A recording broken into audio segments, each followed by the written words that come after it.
ngo isezerano ry'umwana w'umuntu ngo rirangirana n'iminsi ya muntu. Bicyakora Uwiteka iyo ari we usezeranye rihoraho kubera ko nawe ahoraho. Turi ku itariki 15 z'ukwezi kwa 12 mu mwaka w'ibihumbi 2025. Turapura ibyumweru bibiri kugira ngo dusoze uyu mwaka wa 2025. Ni inkuru y'incamugongo ikomeje gushengura imitima y'abantu bagiye batandukanye nyuma y'uko ku munsi w'ejo ngirengo nibwo hamenyekanye inkuru y'incamugongo y'urupfu rw'umwana w'umukobwa witwa Aline. Ngira ngo benshi bari bamuzi ku izina Aline, ngira ngo ni rimwe n'ubundi no mu mazina ye yiswe n'ababyeyi. Ntabwo byoroshye, ntabwo umuntu yabona amagambo avuga kugira ngo duhumurize umuryango we ndetse n'igihugu muri rusange, dore ko bivugwa ko Aline yakoraga no mu ishami rishinzwe umutekano, ndavuga Rwanda National Police. Rero dukomeje kugenda twihanganisha umuryango we ndetse muri rusange n'abanyagihugu nk'abanyarwanda. Dukomere, Mugeni arasinziriye, araruhutse kandi yicaye iburyo bwa se. Naho mu gitondo cya kabiri cy'umuzuko, kubizera yuko nyuma y'ubuzima tubayeho tubabazwa hari ubundi buzima tuzongera kubamo.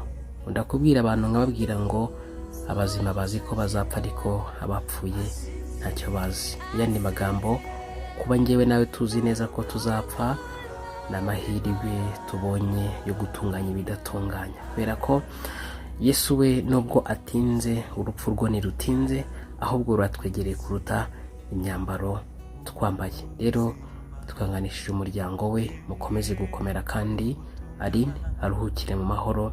Uwiteka nyirihumure ryose atanga ihumure kandi ahumurize imitima y'umuryango we ndetse n'abanyarwanda muri rusange.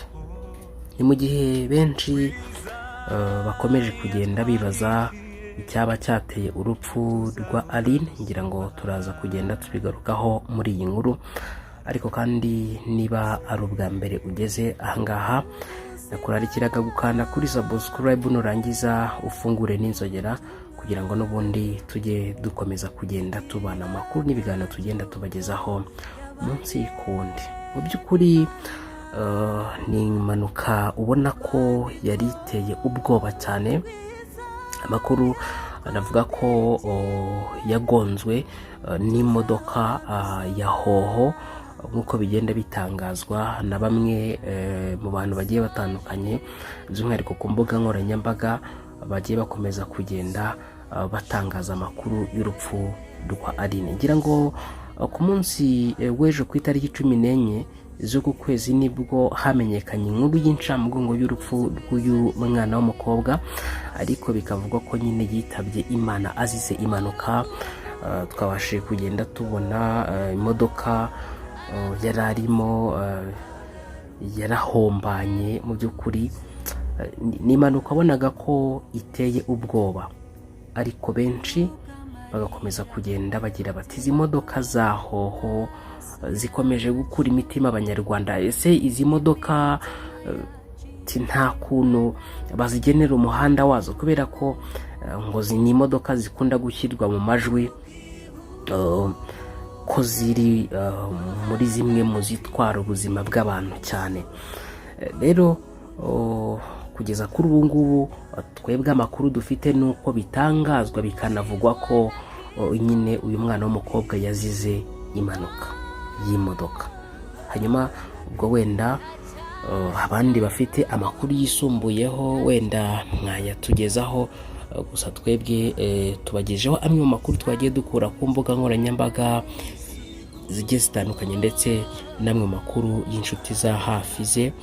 Ariko kandi hari benshi bagiye bakomeza kugenda bagira bati turakwibuka muri University of Rwanda, wari umunyeshuri mwiza wabanye natwe. Bamwe ngira ngo hari n'inshuti ze zari kumwe nawe kuwa gatandatu ngo bari kumwe nyine ngo ariko ngo bagirana ibihe byiza, hanyuma ngo ntibigera bamenya ko Aline yari arimo abasezera. Ariko buriya iyo umuntu yiyumvamo ko agiye gutaha, Imana irabanza ikamutegura, nubwo twebwe tuba tukiri bazima nawe tumubona muri uwo mwanya tutabasha kubisobanukirwa, ariko Imana iba yabanje kumwiyereka we ikamubwira ko iri kumutegura ko n'ubundi agiye gusoza urugendo rwe. Rero mwundire tunyuze n'amaso mu bitekerezo by'abantu bagiye batandukanye. Uyu nguyu yitwa Rukundo David yagize ati Aline rest in peace. Uyu nguyu yitwa Shadrack yagize ati yo subwo uyu mwari yazize iki koko, nababwiye ko yazize impanuka. Uyu nguyu yagize ati ahubwo subu byagenze gute. Uyu nguyu yagize ati rest in peace Aline, by'umwihariko Rwanda National Police. Uyu nguyu yagize ati yazize icyubu koko rest in peace. Uyu nguyu impamvu wenda ari kwibaza ngo byagenze gute, nagira ngo mbabwire ko nyine amakuru avuga ko Aline yitabye Imana azize impanuka. Ikindi akaba yari umwe muri donc yari muri Rwanda National Police cyangwa se polisi y'igihugu. Hanyuma uyu nguyu yitwa Mahoro Sandra yagize ati yo. Uyu nguyu yitwa Claire yagize ati yazize impanuka. Uyu yitwa Muhoza Jacqueline yagize ati rimwe na rimwe ubushake bw'Imana burasharira gusa rest in peace. Uyu nguyu yitwa Celine yagize ati burasharira ni ukuri, buyavuga ubushake bw'Imana. Uyu nguyu yitwa Jose yagize ati mana subu aba bana bari kuzira iki koko, nkomeje mwe mwabuze wanyu nyagasani amutuze aheza, abamarayika bamucungure. Uyu nguyu yagize ati yazize impanuka y'imodoka. Uyu nguyu yagize ati rest in peace wera wanjye. Uyu nguyu yagize ati uyu mwana yatubabaje agiye akiri mutoya nta kundi.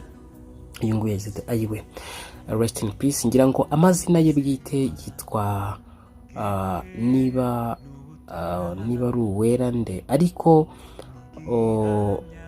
rimwe mu mazina yari akunzwe kugarukaho nyine, cyangwa se yakundaga nyine kwitwa, cyangwa se ku izina benshi bari bamuzi bari bazi Aline.